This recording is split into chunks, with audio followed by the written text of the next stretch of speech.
네, 이번 키워드는 암호화폐 양날의 검 만나보도록 하겠습니다. 아마 주말 사이에 뉴스 많이 보셨을 겁니다. 이제 전략 자산으로 비축한다라는 네네네네. 소식 속에서 하루 폭등했다가 하루는 다시 좀 네네네. 떨어지는 움직임 좀 보이기도 했습니다. 워낙 코인 시장 변동성이 좀 크긴 합니다만 전략 자산 관련된 내용부터 먼저 점검을 좀 해보도록 할게요. 네, 미국 대통령이 이제 준비금으로 이제 이걸 쓰겠다고 전략자산을 세금으로 이제 하겠다라고 얘기를 했고 이제 3월 7일 날 이제 정상회담을 암호화폐 정상회담을 하겠다고 초청해서 하겠다고 얘기를 했습니다.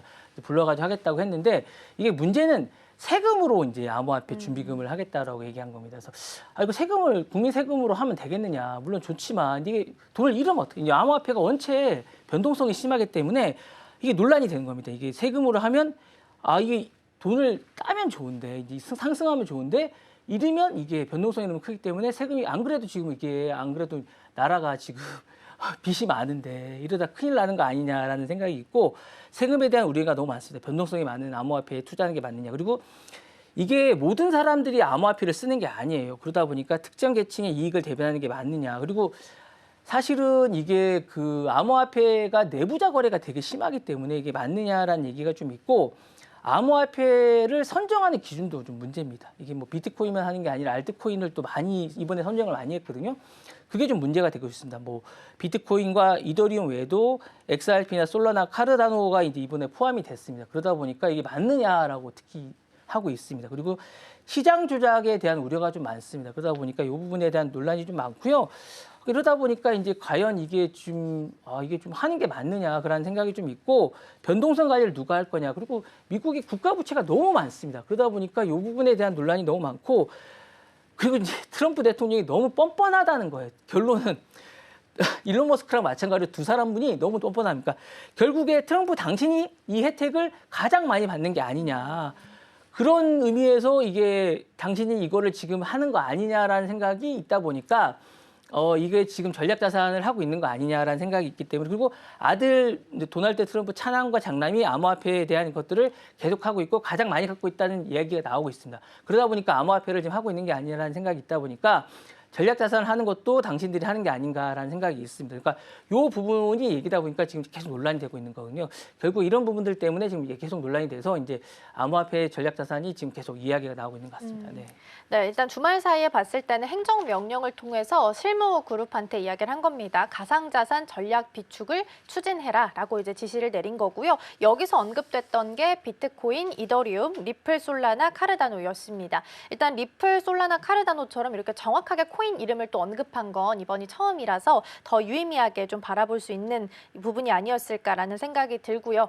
이제 말씀 중간에 내부자 거래에 대한 이야기를 좀 말씀을 해주셨습니다. 일각에서는 실제로 이게 내부자 거래를 의심하는 목소리가 좀 나오고 있다는데 어떤 내용이에요? 일단은 그 아들들이 중간에 많이 좀 팔았다는 얘기도 좀 있어요. 시세 차익이나 그리고 이제 본인들이 그 자체를 팔지 않았지만 어쨌든 그 중간에 수수료를 챙겼다는 얘기도 나오고 있습니다. 그래서 의심할 만한 정황이 계속 나오고 있습니다. 그래서 이 부분에 관해서 이제 어쨌든 증거를 찾지 못하지만 의심할 만한 정황이 있고 아들 두 명이 계속 그 부분에 대해서 이제 장남과 차남, 에릭 트럼프나 이 차남과 장남이 계속 그 부분에 관여를 하고 있다는 정황이 계속 나오고 있습니다. 그래서 이 부분이 과연 맞는 것인가? 그리고 너무 이 부분에 대해서 너무 무심한 게 아닌가? 이거 좀 그 도덕적 관념이 너무 없는 게 아닌가라는 부분이 계속 나오고 있기 때문에 그럼에도 불구하고 너무 이 부분에 대해서 강행할 뜻을 계속 밝히고 있어요. 그러니까 주류 언론들이 이 부분을 계속 언급을 하고 있어요. 그래서 이제 타임지나 뭐 워싱턴 포스트나 이런 부분들이 계속 언급을 하고 있기 때문에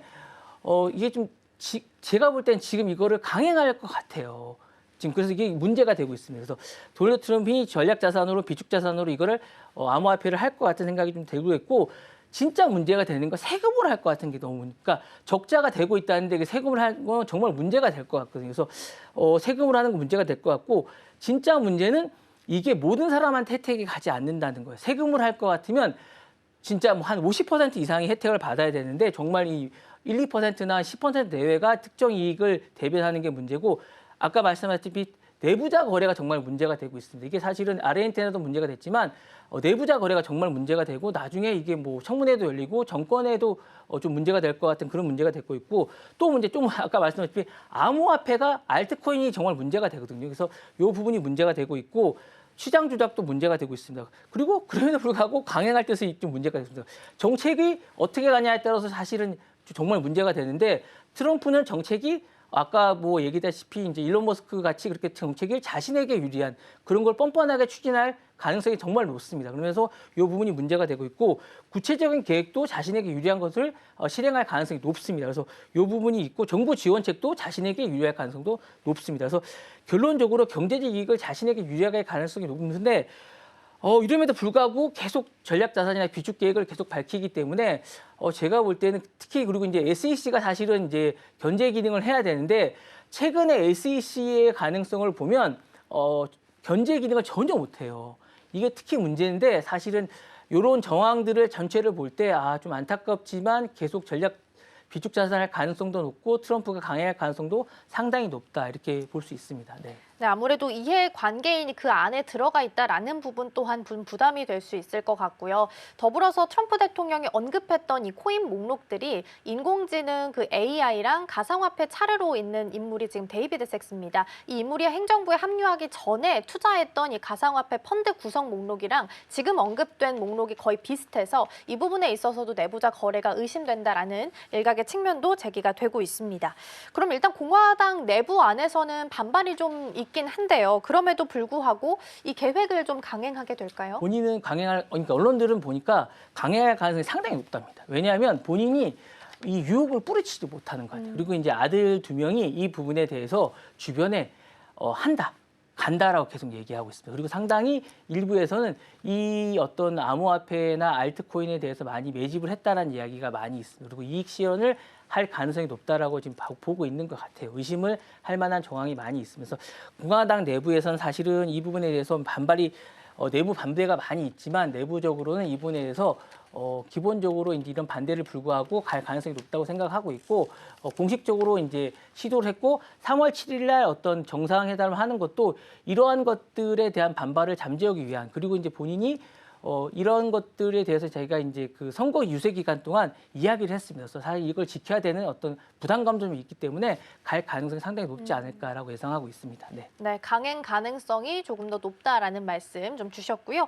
말씀해 주신 것처럼 3월 7일에 현지 시간 기준으로 3월 7일부터는 이제 가상화폐 서밋이 진행이 됩니다. 백악관에서 역대 처음으로 열리는 이 회의이고요. 또 규제랑 혁신에 대해서 논의할 예정이라고 합니다. 한국 시간으로는 3월 8일 토요일 오전 3시 30분부터 7시 30분 사이에 진행될 예정이니까 관련된 뉴스도 함께 체크해 보시면 좋을 것 같습니다.